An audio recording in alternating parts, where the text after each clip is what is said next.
Hi everyone, welcome to another math class. Today in our lesson we'll be looking at finding missing numbers. Finding missing numbers. For the first set of examples we are going to look at, we restrict ourselves to that which includes addition. So when you're asked to find missing numbers, you are always given maybe addition problem or subtraction problem. It could also be multiplication or division problem, but for your level, it will be addition and subtraction. You will be given the problem, an equation that shows it, but a number will be missing, a value will be missing, and that value is the one you will always be asked to look for. So how do you look for such missing numbers? We'll show you two different ways that you can do this, okay? So the first one here, this says 8 plus x equal to 9. 8 plus x gives you 9. That means whatever x is, it is such that when you add it to 8, it will give you 9. What do? One of the methods you can use is just count from 8 to 9 and check how many steps you take when you move from 8 to 9. So you have 8, you're starting from 8, right? From 8, the next step you take is getting you to 9. So that means you're moving just one step from 8 to 9.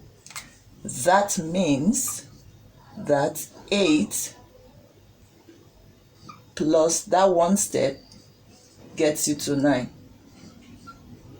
That means your x is 1. Sorry. The missing number you are looking for is 1. Just count how many steps you will take from the number you have that you are adding to the unknown to get the answer you are given. So to move from 8 to 9, you move one step. So from 8 you just do one step, 9. And that gives you your answer. Your answer is 1. So for the second example, it says 7 plus x equal 12. So what do? Start counting from 7 up to 12. Whatever steps you count that you take from 7 to 12, that will be your missing number. So let's go from 7. You have 8, 1, 9, 2, 10, 3, 11, 4, and 12, 5. That means 7 plus 5 will give you 12. And that is the x you are looking for. Your x is equal to 5. And then the last example we have here is 5 plus x equal 8. So we're going to use the same method again. You count from 5 up to 8. How many steps are you going to take from 5 to 8? So let's go from 5. You have to 6, 1 step, 7, 2 steps, and then 8, 3 steps. That means 5 plus your 3 gives you 8. And that is your x. So your x is equal to 3. So this is one way of looking for your unknown, of finding the missing numbers. This is one method you can use. I will show you the second method. So whichever one is okay for you, whichever one is convenient, you can use it. Okay, let's go. Just take note of the answers we got here. So the next style or approach we can also use is the one you will reverse the operation. Reverse operation. What does that mean? When you reverse operation, it means, for instance, you have addition here. When you reverse addition, it is subtraction, because subtraction is the opposite of addition.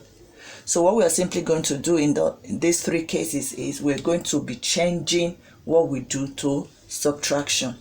So how do we do that? For this first one, the two numbers we have here that we know are 8 and 9. We don't know x. So what we simply do, we will subtract the smaller number from the bigger number. So 9 minus 8, that gives us 1. Remember when we did counting, the first style we used or approach, we got 1 as our answer still. Now the second one here, the two numbers we are given that we have are 12 and 7. So you simply do 12 take away 7. So 12 minus 7, you can count backwards from 12 to 7. 11, 10, 9, 8, 7. You will still have your 5, which was what we got the first time. And the last one says 5 plus x equal 8. What you do, take away your 5 from 8. And if you do that, you get 3. So if you look at the answers we have right here, they are exactly what we got when we use the other approach. So this is another way you can also do find your missing numbers. Alright, so the next set of examples we're going to look at are those that involve subtraction. Okay, to find the missing numbers in operations that involve subtraction, take away. Okay, so the first one here says 8 minus x equal to 4. So the missing number we're looking for here is x. How do we find that? So the first method we use, like in the first set of examples we looked at, is counting. In that case, we count upwards towards the answer we had in the equation. But in this case, since you are doing subtraction, we are going to be counting backwards, okay, towards the answer we have in our equation. So in the case of this 8 minus x equals 4, you're going to check how many steps will you take backwards from 8 to get you to 4. Remember, 8 is bigger than 4, so we are counting backwards. So you start from 8. So the first step will take you to 7, 6, 5, and 4. So we have 4 steps that will take us to 4. That means 8 minus 4 steps is giving us 4. Now the second one says 10 minus x equal to 6. 10 minus x equal 6. So again, we're going to take steps backwards because this is take away, this is subtraction. So you count your steps backwards from 10 to 6. So let's start from 10. You have 9, 1, 8, 2, 7, 3, and 6, 4. That means 10 minus 4 will give us 6. So x is 4. Here again, x is 4.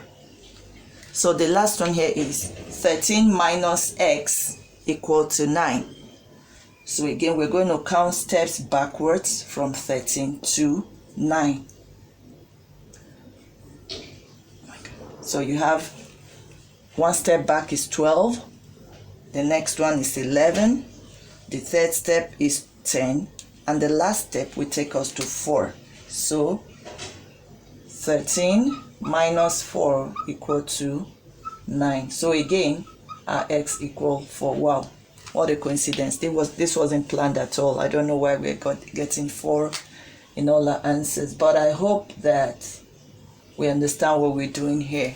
Okay, so this is one of the methods you use in your finding the missing numbers that involve subtraction. So we're going to look at the other method, which is reverse operation. So since this is subtraction, your reverse operation will now be addition. Okay, so you're going to add. So what do? We need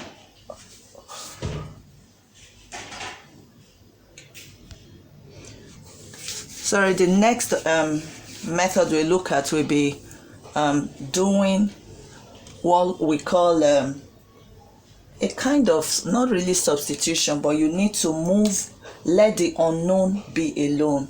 The number you are looking for, the missing number, you keep it on one side and move the two numbers you have to the other side. So how are we going to do that? We can just move the unknown to one side and then the other two numbers will stay together. We can do this. 8 take away 4. Okay, so instead of this x being here, we bring 4 here and we say that will give us x. X will now go to the other side. So 8 minus 4 will give us 4. In this case, what we will do is say 10 minus 6 equal to x. So x will now be alone on one side. 10 minus 6 is 4. And in the last case, we will just do 13 minus 9 equal to x. So in this case again, our s will be equal to 4. So this is another way that we can do the one for subtraction. But in the one for the case that involves addition, we could do reverse operation to subtract the known numbers. But in this case, the one that involves subtraction, the second method is such that you will just subtract the known numbers. Whatever answer you get will give you the missing number you are looking for. So I hope we've learned something. This year we'll call it a day. We hope to see you again next week.